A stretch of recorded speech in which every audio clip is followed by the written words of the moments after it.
Shedon Pangdam tak menyangka para pesepeda Aceh yang tergabung dalam beberapa komunitas cukup antusias bersepeda dengannya. Bertempat di Korem 011 Lilawang Saluk Semawe Aceh, pada Minggu pagi berbagai komunitas sepeda diantaranya Klub Sepeda Road Bike Aceh atau RBA ikut memeriahkan goes bersama ini. Goes kali ini cukup istimewa karena menggandeng orang nomor 1 di Kodam Iskandar Muda itu. Pangdam Iskandar Muda Maijen TNI Muhammad Hasan yang pernah menjabat Danjen Kopassus mengaku tidak menyangka antusiasme peserta cukup tinggi.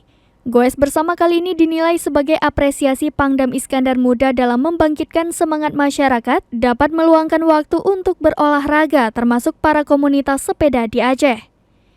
Dalam goes tersebut, Pangdam turut didampingi Kasdam Iskandar Muda Brigjen TNI Hadi Basuki, Kapok Sahli Pangdam Iskandar Muda, Kepala BNN Aceh, dan Rem 011 LW Kolonel Infanteri Bayu Permana. Para peserta sangat antusias melaksanakan goes tour mulai dari lapangan Blang Padang Kota Banda Aceh sampai di Lok Semawe dan finish di Kota Langsa. Dari Lok Semawe, Zaki Mubarak, Serambi On TV.